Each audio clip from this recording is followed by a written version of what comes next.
The sun blazes high over the suburban neighborhood, casting long shadows on neatly trimmed lawns and white picket fences.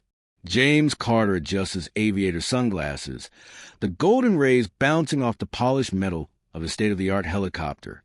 A Sikorsky S-76, sleek and powerful, parked proudly in the clearing behind his house. It's not just any helicopter. It's part of his contract with the state, used for medical emergencies, disaster relief, and high-priority transport. For James, this aircraft represents years of hard work. A former Air Force pilot turned rescue aviator, he spent his life in the skies, helping those in need. And yet, even after earning every ounce of his success, he feels the weight of his presence in this neighborhood, a predominantly white enclave where he's always been a black guy with expensive toys. He lets out a breath, shaking off the thought. He's used to the whispers, the side eyes, the way his neighbors stare at him when he jogs down the street. Whatever. Let them watch. He steps inside his home, a modern yet cozy two-story with wide windows and earthy tones. The smell of fresh coffee lingers in the air as he grabs his phone, scrolling through his schedule for the week. Flight inspections, a training seminar, a VIP transport run, all in a day's work. Then he notices something odd. His Wi-Fi has been acting up, slow speeds, random disconnections. Probably just a provider issue, he thinks. Still, he pulls up the router's logs, a habit from his military days. A frown creeps onto his face. There's a device connected to his network, one he doesn't recognize. A signal leech. Someone nearby is mooching off his internet. James sighs. Probably a harmless mistake. Maybe a neighbor's kid accidentally connected. But as he moves to disconnect the rogue device, a notification pops up. Device name, HOA_Queen_Karen. His eyebrow twitches. Karen. He doesn't even have to guess. There's only one person in this neighborhood who would have the audacity to label their device like that. Catherine Whitmore, the self-proclaimed president of the HOA, a woman who has made it her life's mission to police everything James does. The way he parks his truck, the color of his fence, the fact that his helicopter is even allowed in the neighborhood, despite full clearance from the city and the state. James exhales sharply, shaking his head. Maybe it's just a coincidence. Maybe she's not actually stealing his Wi-Fi. But deep down, he knows better. And something tells him this is just a beginning. James tries to brush it off. It's just Wi-Fi, right? No need to start a war over it.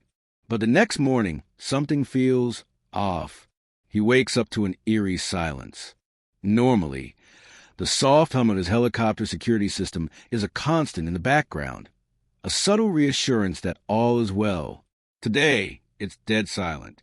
Frowning, James throws on a hoodie and steps outside. His breath catches. The gate to his helipad is open. His stomach tightens as he rushes to inspect the aircraft. The Sikorsky S-76 is still there, but something's wrong. Tiny scuff marks on the fuselage. A streak of dirt across the side, like someone brushed against it. And worst of all, the external power unit is unplugged. Someone's been here. He scans the yard. No footprints. No signs of forced entry. But his gut tells him this wasn't an accident. He pulls out his phone, tapping into the security camera feed. Then static. The footage cuts out right around 2:30 a.m. James clenches his jaw. Someone tampered with his system. And he already has a good idea who. Just as the thought crosses his mind, a voice slices through the air, sharp, saccharine, and laced with condescension. Well, up early, aren't we? James turns. Karen. Catherine Whitmore stands at the edge of her pristine white porch, arms crossed, blonde bob perfectly styled despite the early hour. Her pastel cardigan drapes effortlessly over a pearl necklace, giving her the look of a woman who demands control. And right now, she's eyeing James's helicopter like it's personal. She smirks. Didn't think we'd notice, huh? James narrows his eyes. Notice what? Karen waves a manicured hand toward the aircraft. That thing.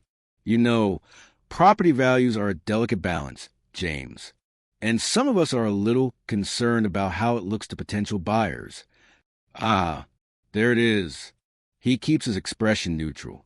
The helicopter is fully licensed, clear with the city, the state, and the HOA bylaws.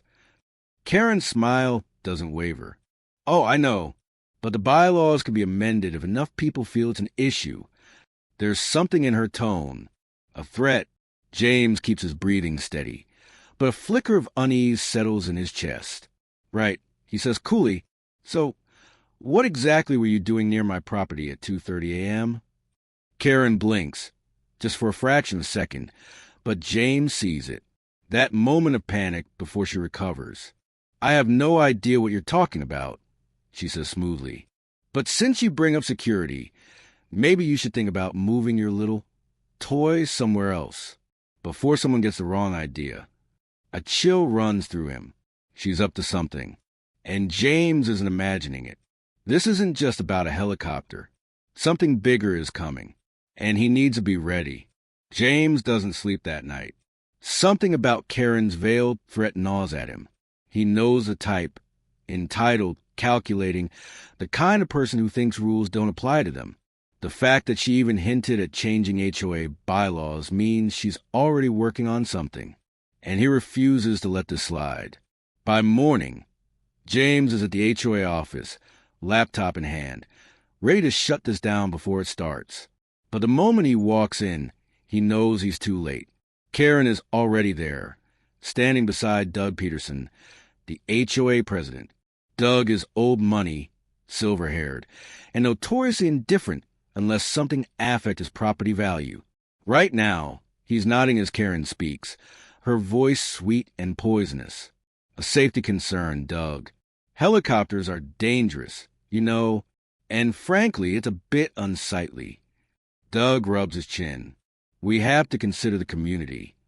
Karen turns, feigning surprise when she spots James. Oh, James, we were just talking about your, situation. James doesn't break stride. Yeah? Funny, because I was just about to file a complaint about trespassing and vandalism. Doug frowns. Vandalism? Karen gasps, hand over her heart like she's been personally attacked. Oh my goodness. Who would do such a thing? James doesn't bite. He places his laptop on the table and pulls up the corrupted security footage. Someone tampered with my system and accessed my property. This was right before my cameras cut out. Doug squints at the frozen image. And you're saying this was Karen? Karen laughs. A full-bodied, theatrical laugh. Oh, James, paranoia doesn't look good on you. His jaw tightens. Then I'm sure you won't mind if I request the neighborhood surveillance cameras for the same time frame? Something flickers in Karen's eyes. She's losing control of the narrative, but she's not done yet. Oh, Doug, she sighs dramatically. I hate to be that person, but do we even have a record of James's helicopter properly being approved? Doug tilts his head. I mean, if it's in the system. Karen pounces. Exactly. If. Because I don't remember signing off on it. James's stomach drops. He knows his paperwork is ironclad, but Karen is playing dirty. Doug leans back. Well, if there's a discrepancy, we'll need to investigate before taking any action. Until then, I'd say let's ground the helicopter. James stares. You can't be serious. Doug shrugs. Just a temporary measure. You know, for the safety of the neighborhood. Karen's smirk is razor sharp. Rules are rules. She's trying to strangle him in red tape. James clenches his fists. Fine. She want to play games? Let's play. James needs allies. That night, he visits his neighbor Marcus, an ex-Marine and one of the few black homeowners in the community. Marcus listens, arms crossed. So, let me get this straight. They're trying to rewrite HOA rules to ban your helicopter after breaking into your property.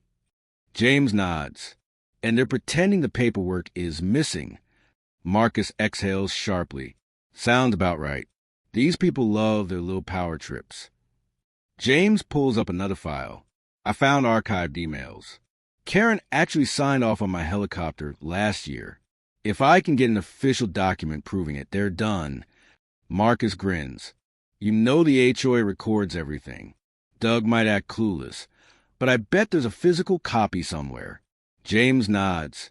Exactly. And I know who to ask. The HOA secretary, Linda. The next morning, James tracks her down at the clubhouse. Linda is older, sharp-eyed, and notoriously meticulous. I know you keep everything, James says, sliding her the email. If you can pull the original approval from the records, I can prove Karen is lying. Linda hesitates. You know Karen is influential. James holds her gaze. And you know she's full of it. A beat of silence. Then Linda sighs and pulls out a thick binder. Let's find your document. The moment James gets the paper in hand, he knows the game has changed. Karen tried to erase history, but she forgot one thing. Paper trails don't lie. And now, James is about to burn her empire down. James doesn't knock. He walks straight into the HOA meeting like a man on a mission. The clubhouse is packed, more than usual. News of Karen's safety concerns has spread like wildfire, and now, the entire neighborhood is here to watch the drama unfold. Karen sits at the front, legs crossed, sipping from a sleek metal thermos like she owns the place. She sees him but doesn't flinch. Doug, the HOA president, clears his throat. All right, let's get started.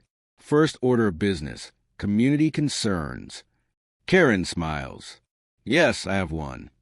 She stands, smoothing her perfectly pressed blouse, and turns to the crowd with the grace of a Broadway actress. Our community is about safety and order.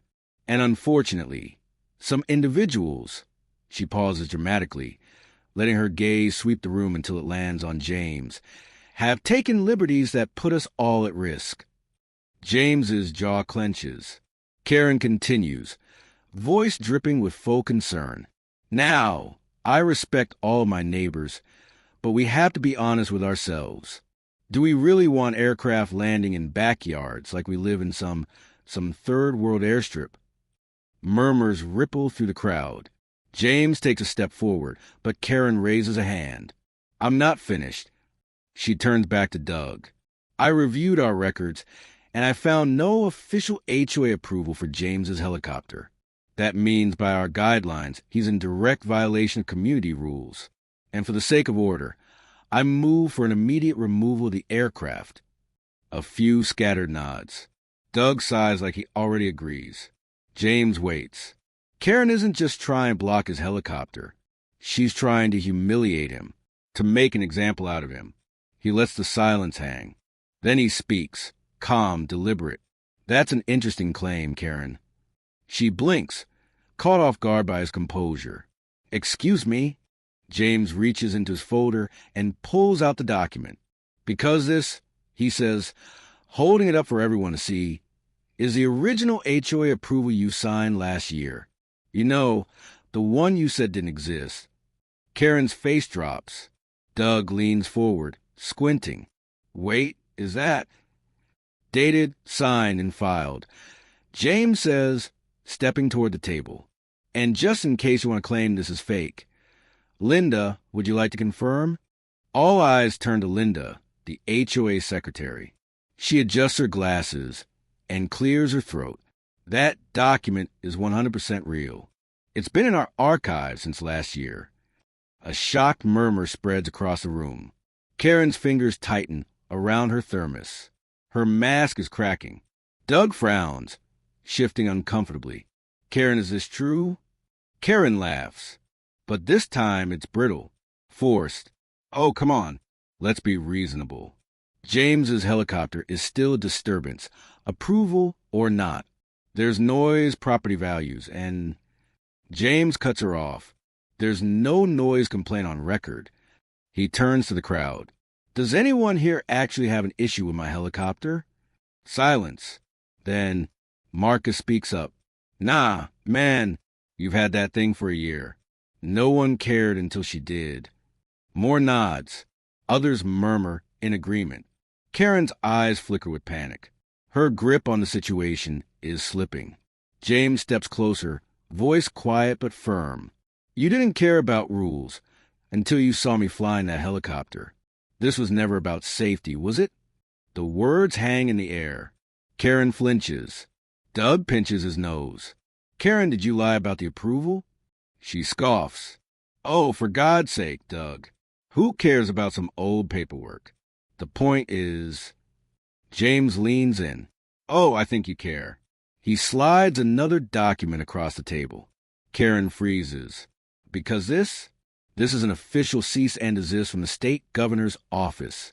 Doug chokes on his coffee. Wait, what? James smiles. See, I work for a private aviation firm under contract with the state. That helicopter? It's not mine. It belongs to the governor's office of emergency management. A sharp intake of breath from the crowd. James leans back. So, when you vandalize my cameras, try to have my aircraft removed, and faked official HOA records? He shrugs.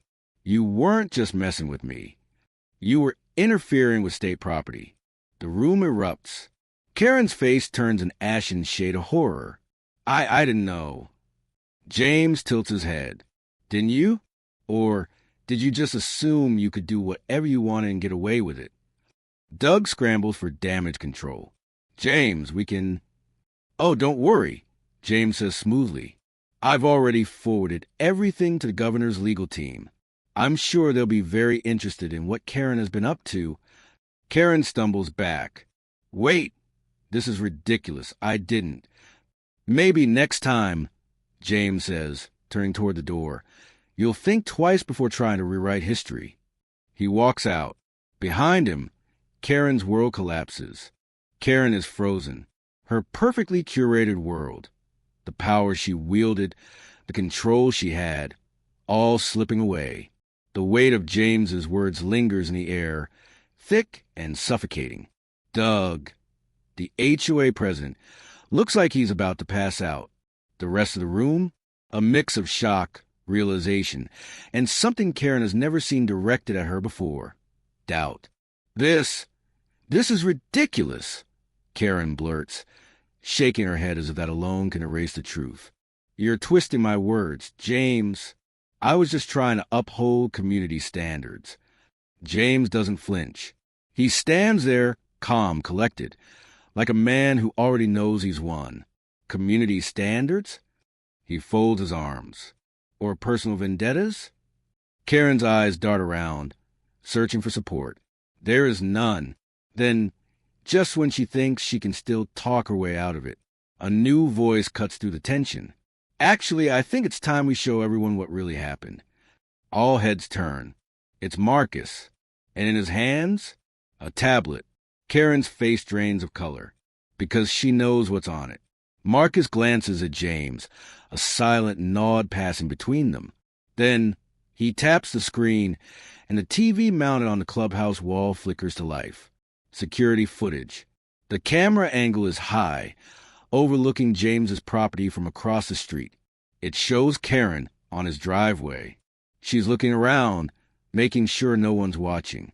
Then she marches over to the security cameras and yanks them down. A collective gasp ripples through the room. Oh, but wait, there's more, Marcus says, clicking forward. Another clip. This time, Karen, standing near James's helicopter, holding a bucket of paint. In broad daylight, she throws it, splattering the side of the aircraft with thick white streaks. Then she steps back, admiring her handiwork, smiling. The room erupts. Doug slams his hand on the table. Karen, what the hell is this? Karen's breath comes out shaky. T, this isn't... I was just... James cuts in, voice like steel. Vandalizing state property? Karen visibly sways. I didn't know it was state property. James tilts his head. So you admit you did it? Karen stumbles. I know. This is taken out of context. Marcus snorts. Oh yeah? What's the right context for felony destruction of state equipment? A new wave of murmurs. Doug looks pale. Karen, do you understand what you've done? If James reports this, you could be facing. His voice drops. Criminal charges. Karen whirls on James. You wouldn't.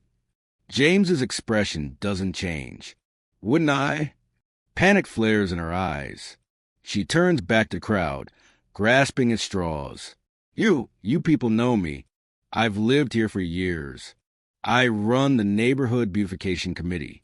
I organize the 4th of July parties. No one responds.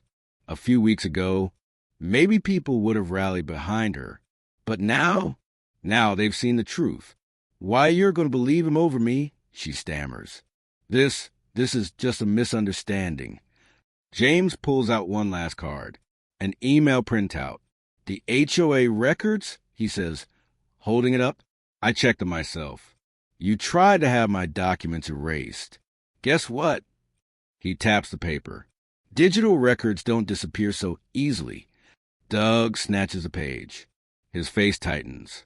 You forge official HOA documents? His voice is disbelief and disgust. Karen steps back. I was just trying to rewrite history? James says, repeating the same words he used earlier. Karen's world is crumbling, but she still tries to push through, voice turning shrill, desperate. I was protecting this community. If we let things slide, it all falls apart. First, it's helicopters, then it's... She stops herself, because even she knows where that sentence was going, and so does everyone else. A heavy silence. Then, from the back of the room, a quiet voice. Maybe you should leave, Karen. Karen spins. What? It's Linda, the HOA secretary, the woman who had always been on Karen's side. But now she looks away. You cross a line, Linda mutters. More murmurs. More agreement. Then Doug clears his throat. Karen, effective immediately, you are removed from any HOA responsibilities. A formal complaint will be submitted to the authorities regarding your actions. Karen staggers. And no, wait. You can't just... Doug glares. Do you have any idea what kind of trouble you've put this community in? If the state pursues this, we could all be under legal scrutiny. Karen opens her mouth, closes it. Her hands shake. This was her domain, her kingdom, and now it's gone. She tries one last time, turning to James, pleading, James, please, you don't have to do this. James looks at her for a long moment. Then he picks up his folder, tucks it under his arm, and walks away. Karen collapses into a chair, defeated. As James steps outside, Marcus slaps him on the back. Man, he grins, I've never seen someone get cooked that hard in real time. James just exhales, looking up at the sky. Calm, at peace. And behind him, Karen's empire control lies in ruins. The next morning, the entire neighborhood is buzzing. Karen's downfall isn't just a whispered rumor. It's headline news. Local outlets eat it up. HOA member exposed for vandalizing state property. Karen's reign ends in scandal. Suburban power trip leads to criminal investigation. By noon, the footage of her vandalizing the helicopter has gone viral. Karen is everywhere, and not in the way she used to love. Her face, once the pristine image of the self-proclaimed protector of the neighborhood, is now a symbol of entitlement gone wrong. On social media, the comments are relentless. She really thought she could get away with this skull, the way she tried to gaslight everyone classic. Imagine messing with a state governor's property and thinking there wouldn't be consequences, clown face. Karen tries to lay low, but it's impossible. People she once considered allies start distancing themselves. Linda, the HOA secretary, issues a public statement. We do not condone Karen's actions and fully support any legal proceedings that may follow. Her behavior does not reflect the values of our community. Karen loses everything. Her position on the HOA? Gone. Her spotless reputation? Shattered. Her status in the community? Irreversible damage.